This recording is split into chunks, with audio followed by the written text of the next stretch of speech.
Welcome back to the Vanessa G Fitcast. I'm Vanessa Pozos, and here with me is Omar Pozos, my co-host and husband. How you doing, Omar? How's your week going? My week it's going great, actually. So we're recording this the Wednesday after the 4th of July week, right? Oh my gosh, that was just last weekend. It's crazy. Why does that feel like that was weeks ago? I know, but it's been great. I honestly, 4th of July, I was telling you, I was like, man, I'm going to go boating and I want to do this and that and grill. And I actually got to do it all. So all in all, fantastic week. And yeah, I'm excited. How are you? We were like working on... We were working a lot last weekend, and I just doing a lot of back end projects, a lot of like system updates, and a lot of fun stuff on the business side. And so I was working a pretty long day, Friday the 4th of July, and then as well as Saturday, the day after the 4th. And like Omar, he's so cute. He comes to me with like puppy dog eyes. He's like puppy dog eyes on Saturday afternoon. He's like, can we just do something fun tomorrow? I was like, okay. I am done working for a 4-day weekend. So anyways, but yeah, other than that, doing good. How are you? I'm doing good. Yeah. I feel like things are flowing. Things are going well. I'm excited about what we have to come for a new quarter, a new month and new quarter, and just feel lots of good things happening. Yeah. Well, on today's episode, wanted to talk about gut health, about why it might be a good idea to test your gut, even if you don't have, obvious like gut issues, right? There's a lot of women who come to us. They're like, I've heard about the GI map. I think I really need that. That's going to be like life-changing for me. I've, have IBS diagnosis. I, have been, told I have SIBO. I know there's things going on in my gut. My gut feels terrible. I have all these stomach issues. I'm bloated. Like I look like I'm 6 months pregnant all the time. Like, all these things. And those are like the obvious cases of like, yes, let's dive into a GI map. Let's dive into your gut health. Like that's going to be a huge roadblock for you before we can tackle anything else. But then there's the women who come to us that don't say those things. They might be more so expressing like, I've, had trouble losing weight in recent years. I've put on a lot of weight in recent years and I don't really understand why. My hormones feel off. I feel more like sluggish. My energy is off. Like there could be a ton of different things that they mention, but they're not looking at me and saying, I think it's my gut. Like my gut feels wrong. If anything, they might be like, but my stomach feels great. I don't really feel bloated. I don't really have any like issues with my bowel movements. I go to the bathroom regularly. Like I think everything's good there. And what always completely surprises them is when we tell them, yes, but we still need to dive into your gut health. And we're going to talk about that here on this episode. There's so many reasons we could talk about for why it's important to test your gut and why it's important to work on your gut health. But I wanted to narrow down to 10 specific reasons that I think at least a few of them on this list is going to resonate with anybody who listens to this episode. Do you think, and this is just totally out of curiosity as you were diving into things, like I know you had mentioned things like, sluggishness and, hormonal imbalances. What about things like inflammation or water retention? Could that also be traced back to the gut? 100%. I mean, your gut is instrumental in just about every system and process in the body. Your gut is going to play some role or another. And I would truly argue nobody has a perfect gut. And the reality is too, our guts are, our microbiomes. Each one of us has a super individual microbiome where it's even more distinct, I think, than a fingerprint is what's been said. Wow.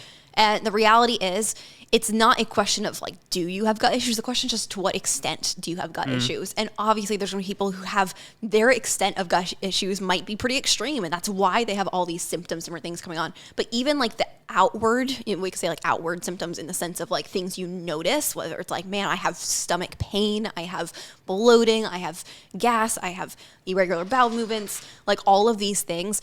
That is like what comes after the pre-existing issues in a sense. Like those typically aren't like immediate responses to like, oh, your gut's starting to get off and now you're experiencing those things. Those are like, you've had a gut that's off and it's just almost like cross this threshold into now you can like feel it. Your gut's really speaking to you. It's kind of like, and I love analogies. So it's kind of like check engine lights going off and now you're like, well, now I'm stuck on the side of the road or now like my car's overheating kind of thing, right? Yeah, exactly. That's what like the bloated stuff is. Got it. Okay. Yeah. So let's dive into my list here. So I have 10 reasons that I want to discuss with you guys on why I think you should test your gut if you want to lose weight. So reason number 1 you cannot lose weight in survival mode. And so what am I talking about here when I'm talking about survival mode? Yeah, I think that word gets thrown quite a bit. Yeah, so our bodies, when I talk about survival mode, I'm talking about your body is in this chronic stress response. And so how does this relate back to our gut? Because we talk about stress, we talk about cortisol, we talk about our adrenals often on the podcast, but like where does the gut play into this, right? So a lot of different types of gut infections. So like some common ones I'll see are H. pylori. H. pylori, however you want to pronounce it. I literally pronounced it both ways. H. pylori, also parasites. Parasites is super, super common. I have dealt with both H. pylori and parasites, both on and off, because they both can be tricky and they can be recurring. You want to share with the listeners, babe, how those parasites and what that process has been like? Or leave it for another day? For those who want to hear that, we've done 2 episodes, I think, on parasites. I think there's one now. that's like, I've tried a parasite cleanse and here's how it went. But yeah, but that's a very common one. We'll see with clients, like we have a lot of clients that will take through parasite cleanses, and it's always like, they're always so shocked. And I love a parasite cleanse because you can actually you can immediately know it was successful because you literally see a dead worm in your stool. But that all being said, so these kinds of infections, really what they're also going to do is they're going to create stress in the body. So if you have parasites, if you have H. pylori, these are ultimately going to be increasing cortisol, and these are going to put your body into a stress response. So you could be someone where you're like, I am like living in the most zen world possible. You could look at me and be like, Vanessa, nobody does stress management better than I do. I have optimized my life for perfect stress, and yet your body still might be overstressed because of what's going on in your gut. And that is why we need to make sure we're diving in to see what is going on in your gut. We are testing and we are actually looking to see, because that's ultimately going to signal to your body to hold on to body fat as that protective mechanism. So you're not going to be able to burn body fat. You are going to store body fat until we get those gut infections taken care of. Second one on my list here. So your little gut bugs, they actually are going to influence your gut bugs. They're going to influence your cravings.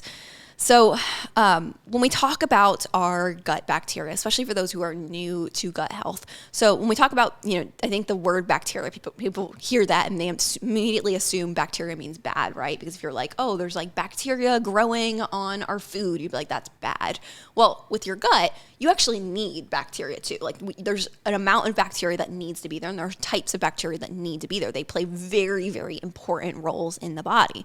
And so 2 of those that are really, really important when it comes to your ability to lose weight, your ability to maintain a certain weight, your ability to even just like navigate a life with food without having this like constant cravings, constant food noise. 2 of those would be Akkermansia and Bifidobacterium. Whoa. So Akkermansia has like really, I feel like, gained popularity lately in that people are, I say people, I think a lot of supplement companies are starting to try and position Akkermansia as a, like the Ozempic probiotic. Really? Huh. Yeah. Because the reality is it is on some level going to be like fairly similar to, of course, it's not going to be like the same potency of taking a medication, right?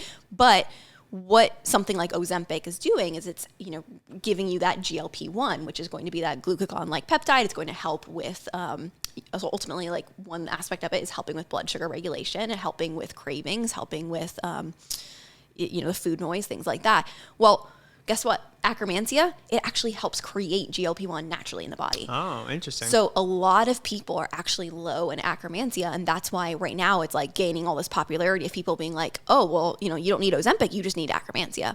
It's I literally got a text from my mom the other day, and she like screenshots this one Instagram post and she sends it to me, and she's like, the screenshot was like of a post that was like, it's one of those like strong headlines where it's like, I would be, a terrible, like health coach or whatever if I didn't tell you about the probiotic that is basically Ozempic. And so she screenshots it and she sends it to me with a message that's like, guess what it is? Clue, I'm taking it. I'm like, yes, mother, I'm aware. I created your supplement protocol.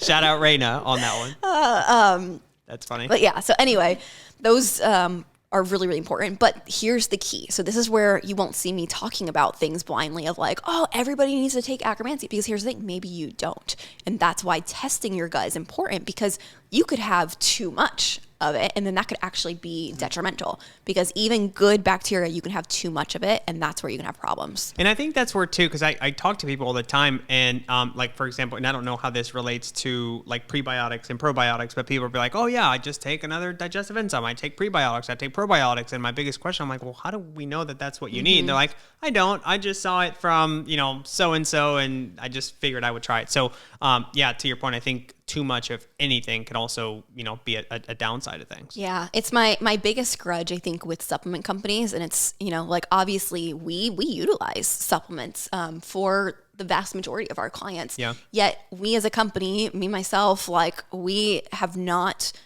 created any associations with supplement companies. And a lot of that being that, like, it really does bother me sometimes the way supplements are marketed. And I understand, like, marketing, I understand business, I understand all the things, but obviously, like, a supplement company isn't going to be able to be like, oh, hey, before you buy my supplement, make sure you go get your gut tested, make sure you go see what you actually need. They're just gonna be like, hey, buy my supplement, like, you should take this. But the reality is that's not gonna help most people. You need specific targeted supplements.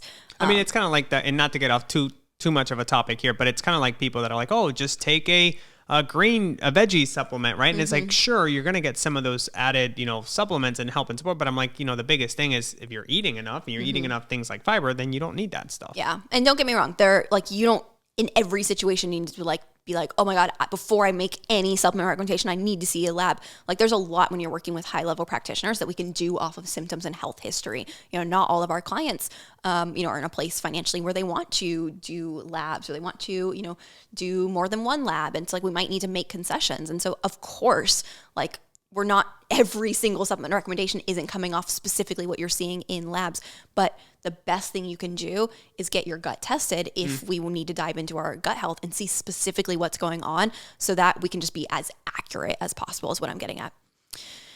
Number 3, gut bacteria talks to your metabolism. So again, talking about like a lot of these, different types of bacteria strains in the gut that are really having very, very important roles in the body. Here's an example. So there's certain bacteria that actually produce short chain fatty acids like butyrate, which supports fat burning and insulin sensitivity. So if you are, lacking in this type of bacteria, if you are, low in these good quote unquote bacteria, guess what? You're going to have a slow metabolism. And so it comes back to, like, women will be like, oh, I have a slow metabolism. It's just because I'm getting older. It's like, well, have you checked your gut? Have you ever tested and seen what your gut bacteria looks like? Let's not jump to assume that our metabolism is just slow because we're getting older if we haven't even ever looked and seen what's going on inside our gut. So for this one, you're saying, so certain bacteria will produce the short chain fatty acid like butyrate, and then that short chain fatty acid is the one that helps support like fat burning and insulin sensitivity. Is that what you're saying? Yeah. Okay, so like, think of a process like fat burning. There are so many compounds and chemicals and different things within the body. Like fat burning pills that people promote too. Yeah. But what I'm saying is, like, within the body, the process of fat burning, there is so many different little tiny instrumental just like compounds in the body that play roles within that process of it happening. It's not like this like magic, like you just flip a switch and now your body's burning fat. It has to use all these different compounds that it's creating. Well, a lot of those compounds are getting created in the gut. And so it's like, if you're missing one of the building blocks for the process to happen, the process just isn't going to happen, or it's not going to happen very effectively. Got it. Yeah, that makes sense.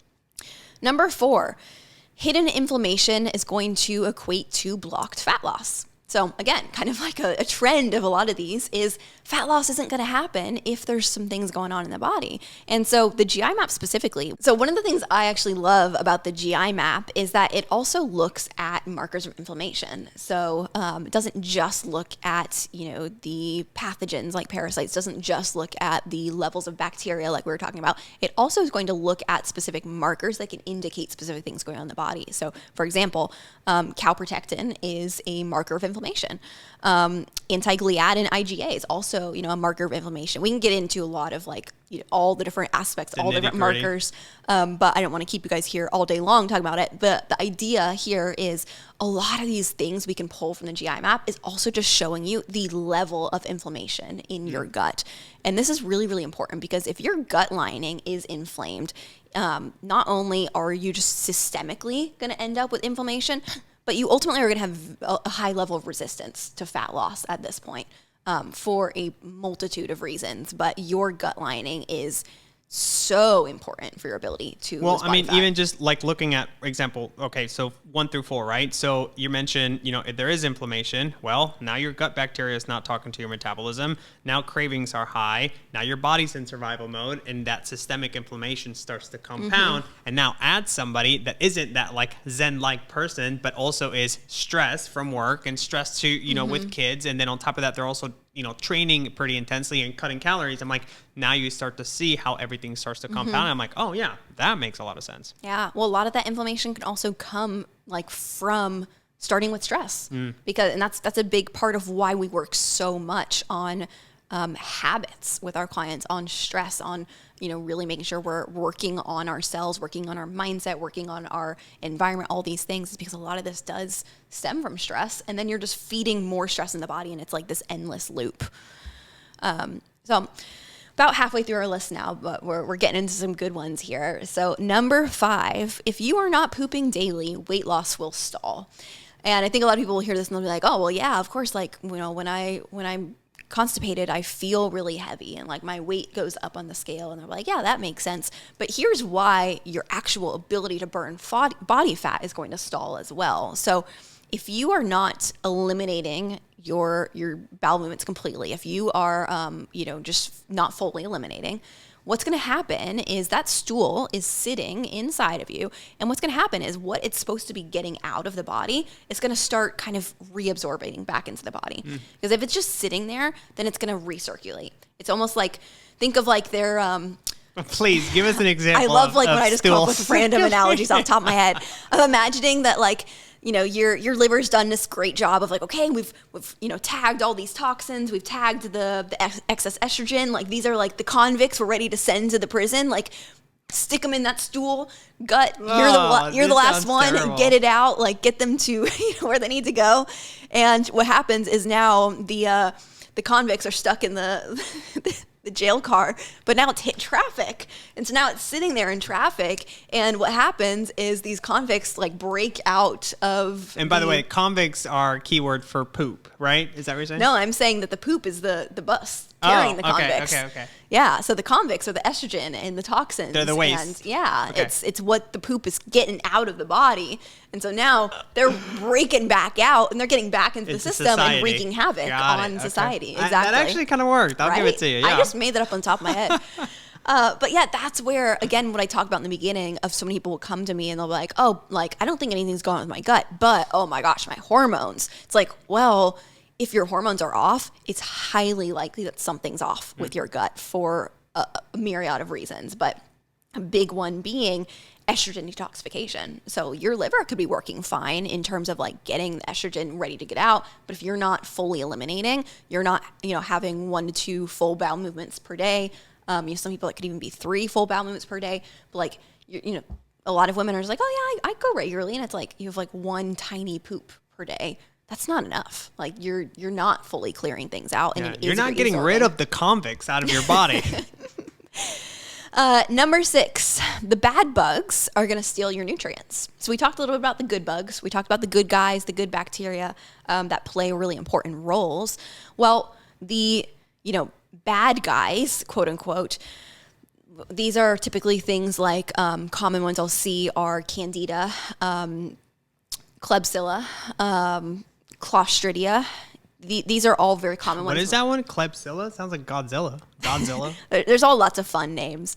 But a lot of these can also interfere with the absorption of essential nutrients. So like, you could be even supplementing with B vitamins, with magnesium, with irons. Like let's say maybe you show up as having an iron deficiency and you're like, I'm going to start supplementing with iron, but then it's not improving. It's not getting better. You might have something in your gut that is stealing that iron. So your body isn't actually even really using it. Do you think, because I have this conversation often with people, like for example, if somebody's like, hey, I have GI issues, or maybe I don't know that I have it. And, I've tried, eating, I don't know, 1,800 calories. And then they're like, and then I went into a caloric deficit. Nothing really worked. And part of kind of what I try to explain to people is like, well, I'm like, things like malabsorption, and you're not eating enough of the right nutrients to begin with, and then on top of that, your body's not absorbing them, it causes a pretty severe deficiency in nutrients, so that when you go into that caloric deficit, it doesn't really do a whole lot because you're not even absorbing the nutrients to begin with. Does that make sense? Yeah. Okay. Exactly. 100%. A lot of it comes down very basically to your body. Like if your gut's not in the best spot, you're not absorbing. Like you I could like be to eating tell people it's perfectly like a and you're bucket with holes, right? You're never going to fill that bucket. Totally. There's my analogy for the Yeah, day. look at that. We're crushing the analogy game today. Number 7, your gut affects your thyroid. And so there's several levels and factors to this. So there's, thyroid conversion, which a percentage of that happens in the gut. But a big thing I want to talk about here. So like we kind of talked about before, so the GI map helps identify, gut infections. It helps identify markers of inflammation, which can point to something like leaky gut. So leaky gut meaning that your gut lining, I've used this analogy before in the podcast, but I think it bears repeating. Your gut lining is kind of like nylon stockings. So if you look at, women's stockings, like they have very, very tiny holes to where if you dropped a, piece of bread into that stocking, like it's not going to fall through the holes because those holes are really tiny. If you put water into the stocking, it's going to go through the holes. It's semi-permeable. So what needs to get through can get through. What doesn't need to get through can't get through. Now, leaky gut is basically like where the nylon starts to get stretched out. It looks almost more like fishnet stockings at this point, where now these like the little holes have become really stretched out in certain places. So now you drop a piece of bread in there and crumbs of that bread are falling through, not just the water. So that's what's happening for a lot of people in their gut lining is they have, some level of leaky gut. Now they're eating certain foods and they might be having reactions to foods, or they might just be like very inflamed overall. And this is actually a big part of what drives autoimmune disease. A very big one, a very common one being Hashimoto's. So Hashimoto's is autoimmune of the thyroid. Very, very common autoimmune disease, especially for those who maybe start with something like hypothyroidism, and then eventually they find themselves now with a disease, with Hashimoto's, with an autoimmune disease, which can be a lot harder to work through. Well, guess what? That stems from the gut. And so this is where I can't tell you how many times now we've pulled GI maps on clients and we've caught that their body was very soon going to hit a point of autoimmune disease if we had not gotten ahead of that because of certain strains, because of, there's certain strains of bacteria that can point to autoimmune, but also because of the inflammation and what's going on as well. So this is where it's also very, very preventative. And, for those who have experienced having hypothyroidism, especially if they've experienced having Hashimoto's, it's a lot more challenging to lose weight when you have a sluggish thyroid because your thyroid plays a huge role in your ability to burn body fat and your ability to burn calories. It regulates your metabolic rate in many ways. And so if your thyroid's not functioning well, look to your gut. That's going to be a big part of it. Number 9, detox matters. Wait, I think we skipped one. I think we're at number 8. Oh, number 8, gut health is brain chemistry is motivation. So you've probably heard, I think we've mentioned it before in the podcast, but I think a lot of people have, understand the idea and the concept that the gut is really thought of as like being the second brain in the body. Now, this is a big reason why. And so, within the gut, again, thinking of really positive, types of bacteria. So like thinking of good bacteria strains that play really important roles in the body. They're kind of like the little workers doing a lot of the jobs behind the scenes. Well, some of those jobs involve the production of neurotransmitters. So think like serotonin, dopamine, so like these, happy kind of neurotransmitters, these things that a lot of us are maybe like deficient in, maybe, medicating with, like very, very common in today's society that, a lot of people talk about having a little bit of issues with brain chemistry, right? Well, what's not talked about enough is how much of that comes back to our gut, comes back to our gut health. And so that's, again, on a GI map, we can look at specifically each strain of bacteria to see the level of where it's at. Do they have enough? Do they have too much? And for these strains of bacteria that play a role in neurotransmitter production, we can 100% see of like, wow, this person, like they might not even realize it right now, but probably not feeling the best mentally, and maybe they don't know what it's like to feel good, because maybe they've been operating this way for a long time with this low level of bacteria. And this could be someone that, again, has had zero sign of any gut issues. So they've never thought to look at their gut. They're just like, this is just my personality. I'm just kind of like a negative, kind of sad, person. I'm just like tend to get stressed and these things. It's like, well, let's take a look at your gut. Let's see what's going on. Or I think too, a lot of people will attribute that, like, the mood changes to, PMS symptoms and, cycle changes and all that stuff. But to your point here, it's like, hey, if you start with your gut, I think you can get a lot more clarity in that regard too, which is pretty cool to see. Yeah. And I mean, let's talk about the fact that, like, if you're wanting to lose weight, obviously it's hard to do that when you're really low motivation, when your mood is really down, when just like your kind of like drive and willpower is just super low. So it's like you're handicapping yourself if you're walking around with low levels of these bacteria that play such a big role in the production of serotonin, of dopamine. If you're low in serotonin and dopamine, it's hard to convince yourself to get up and go for a walk. It's hard to convince yourself to go to the gym. It's hard to convince yourself to make good choices with food. You're probably choosing foods that you're like, I'm sad. I just want to eat this thing because I'm sad. Like, I that's like hard. your voice. You're like, I'm sad. I mean, I say this like I have been there. Like I 100% have been there. Number 9, detox matters, especially for estrogen. So we talked about this a little bit already in terms of estrogen detoxification, but it really deserves its own kind of line item here. And so the GI map shows actually if your gut can detox estrogen properly.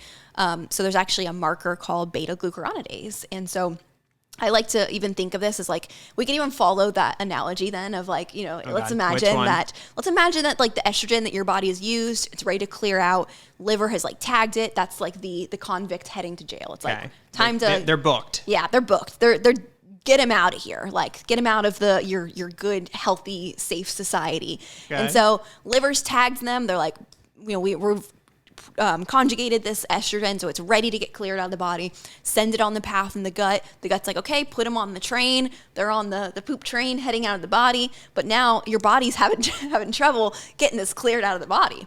And so now what's going to happen too, you might also not just have like breakouts like we talked about before because we're not eliminating properly. There also could be another thing happening here. Maybe your train's moving, things are going well, but maybe you have high beta-glucuronidase. And beta-glucuronidase could be like this guy who's out there trying to break convicts out. And so beta-glucuronidase is going, nope, estrogen, I'm untagging you. I am deconjugating you and getting you sent back into the bloodstream before, the liver and everybody else can notice. And now the liver's like, oh my gosh, there's so much estrogen. What's going on? Liver's getting bogged down. I'm like running with this analogy here. Go for it. But I hope it helps people understand too of like, this is the role that all these different systems in the body play. And we're only zeroing in on gut health here today. And these are just like very specific examples of the many, many examples that could be affecting how you feel, affecting your body composition, your ability to lose weight, all of these things that don't even show up as stomach problems.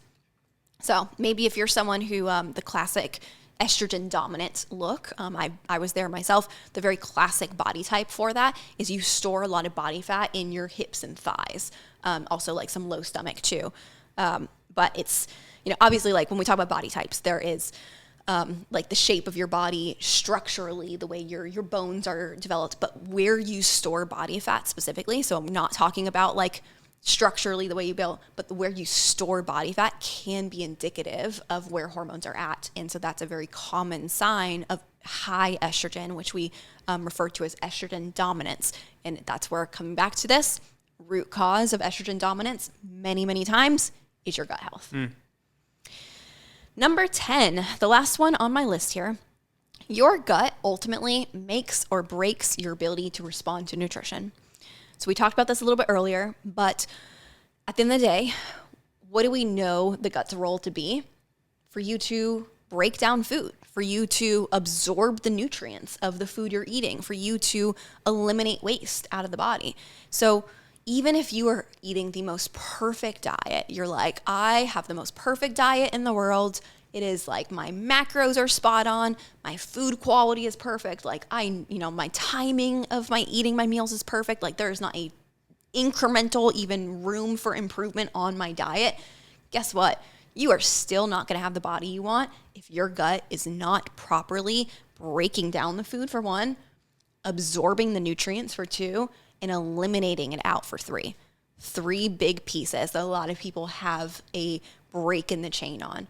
For some people, not enough ability to produce digestive enzymes, so they're not breaking down the food properly. They can absorb it well, they can eliminate it well, but they're not actually breaking it down as effectively as they could be. Maybe they're not absorbing nutrients from the food as well as they could be. That's, the second part of that. And for a lot of the reasons we talked about on this list. And then, of course, the elimination aspect of it. And we've talked about this now, for everybody's aware of the problems that can arise if we're not properly eliminating what we are eating. So this is why I love the GI map. It really shows specifically for each person, looking at their fingerprint of their gut, where is their break in the chain? What specifically in their gut health can be optimized? Because that's the key word as well. You might not have this massive problem. We'll get GI maps back from some clients where we're like, hey, relatively, this looks pretty good, pretty happy with this. Does that mean that that's we didn't need to get a GI map? No, there's still things on there to work on. And by optimizing those things, it is going to be a game changer in that person's ability to see the weight loss they want to see, to feel the way they want to feel, have the energy, and just ultimately get where they want to go. So I hope that this episode was eye-opening for you on why I'm so passionate about gut health. We talked. I was trying to make a pun. A pun that was gut related, but I was like, I hope it was gut wrenching, but that didn't work. Yeah. Anyway. Listen, you're the one talking about prisoners being put into society as fantastic. poop. So. The people loved that. Okay. No, I hope this episode was gut wrenching for you. There you go. I wish I had my laugh button. I hope this was eye-opening as to why we talk, often about all the different aspects of the body. We don't just talk about hormones. We don't just talk about thyroid. We don't just talk about liver. We talk about all the different aspects because they all play a role in your ability to achieve your health and fitness goals. So if this was helpful for you, do me a favor, leave us a rating and review. A 5-star rating. If you think we deserve a 5-star rating and review, we would appreciate that. Maybe share this episode with a friend. Help someone else learn about their gut health and how it can be impacting their health and fitness. And we'll be back next week with another great episode. Bye, everybody.